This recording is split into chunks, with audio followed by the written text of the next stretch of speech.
হালকা করে দিয়ে রাখতে পারেন। যখনই ওভারহিটের ফ্যানটা চালু হবে তখন কিন্তু এটা অটোমেটিক নিচে পড়ে যাবে।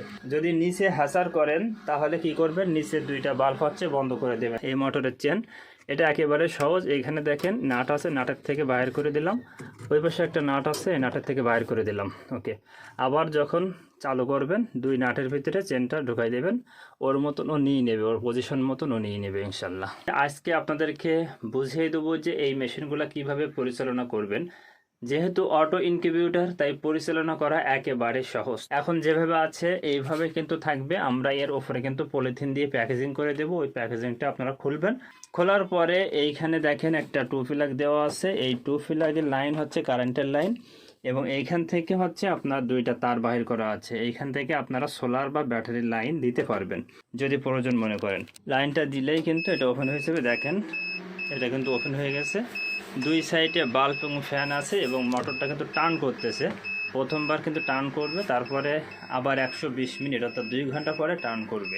আপনারা প্রশ্ন করবেন যে XM18 ডবল সার্কিট ব্যবহার করছেন কিন্তু আলাদা টাইমার সার্কিট কেন ব্যবহার করছেন।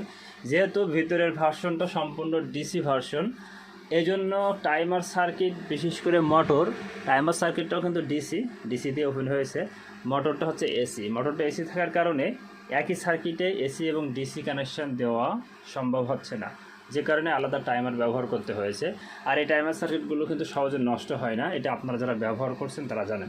এখন মেশিন পরিচালনার ক্ষেত্রে সবচেয়ে গুরুত্বপূর্ণ বিষয় হচ্ছে এখান থেকে অটোমেটিক তো আপনারা ব্যাটারি লাইন দিয়ে রাখছেন। এর বাইরে প্রচুর গরমের সময় আপনারা কি করতে পারবেন, এখানে 4টা বাল্ব কিন্তু বন্ধ রাখতে পারবেন। প্রত্যেকটা জায়গায় সুইচ দেওয়া আছে। এই যে দেখেন সুইচ দেওয়া আছে, প্রত্যেকটা জায়গায় সুইচ দেওয়া আছে 4টা। যখনই অফ করবেন আপনারা কমপক্ষে 2টা বাল্ব অফ করবেন। যদি নিচে হ্যাসার করেন তাহলে কি করবেন, নিচের 2টা বাল্ব হচ্ছে বন্ধ করে দেবেন। আর যদি হ্যাসার না করেন তাহলে তো আলহামদুলিল্লাহ, সবচেয়ে ভালো হয় অন্য কোনো জায়গায় হ্যাসার করলে। এরপরে যে সমস্যাটা আপনাদের দেখা দিতে পারে সেটা হচ্ছে প্রচুর গরমের সময় ওভারহিট। তো ওভারহিট বাইরে করার জন্য এখানে কিন্তু দেখেন ফ্যান লাগানো আছে। শীতের সময় আপনারা কিন্তু এটা বন্ধ করে দিতে পারবেন এবং গরমের সময় এটা খুলে রাখবেন। যদি দেখেন যে খুলে রাখলে আপনার খুব বেশি তাপ উঠে যাচ্ছে বা অনেকক্ষণ ভিতরে লাইট বন্ধ থাকছে, সেক্ষেত্রে আপনারা চাইলে এখান থেকে এরকম হালকা করেও দিয়ে রাখতে পারেন। মানে এরকম হালকা করে দিয়ে রাখতে পারেন। যখনই ওভারহিটের ফ্যানটা চালু হবে তখন কিন্তু এটা অটোমেটিক নিচে পড়ে যাবে। আরেক পাশ দিয়েও কিন্তু এখান থেকে অপশান আসছে। দেখেন এই যে এখান থেকে কিন্তু হাওয়া ঢোকার জন্য একটা অপশান আছে। এটা আপনারা খুলে রাখতে পারেন বা দিয়ে রাখতে পারেন। সেটা যখন মেশিন পরিচালনা করবেন সেই সময় আপনাকে এই বিষয়টা বুঝতে হবে যে কখন আপনি এটা খুলে রাখবেন এবং দিয়ে রাখবেন। তবে স্বাভাবিকভাবে গরমের সময় খুলে রাখবেন, ঠান্ডার সময় দিয়ে রাখবেন।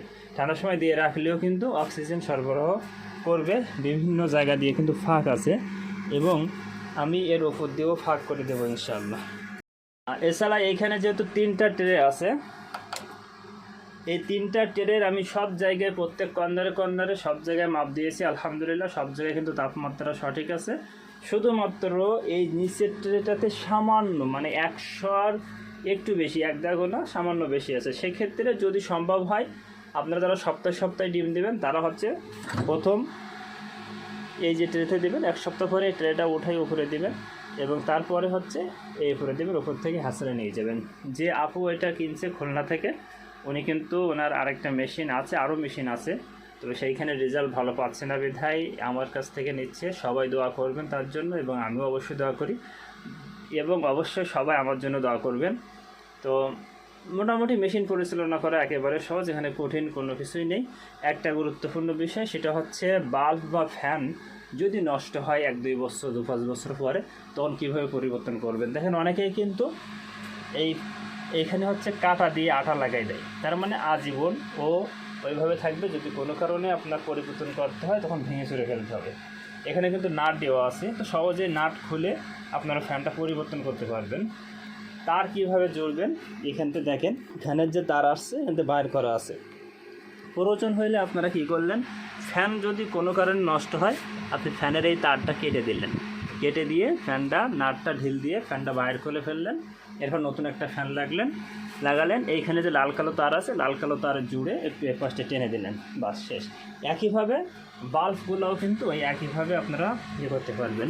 মনে করেন যে এই বাল্বটা পরিবর্তন করবেন, তো এর দেখেন এই যে তার আছে, এই তার এখান থেকে এটা উঠায় তারটা কেটে দিলেন, কেটে দিয়ে এইখানে যে বাল্ব, আমি অবশ্যই প্রত্যেকটা মেশিনে একটা দুইটা করে বাল্ব কিন্তু দিই, যদিও আল্লাহর রহমতে বাল্বগুলো কাটে না। এই যে এই তার ঢুকায় আপনি লাল কালো তারটা লাগাই দিলেন, এটাই এতটুকু। আপনি ভালো জিনিস ব্যবহার করবেন, তবে যে কোনো ভালো কাজ বা ভালো কিছু পেতে হলে একটু কষ্ট পরিশ্রম করা লাগে।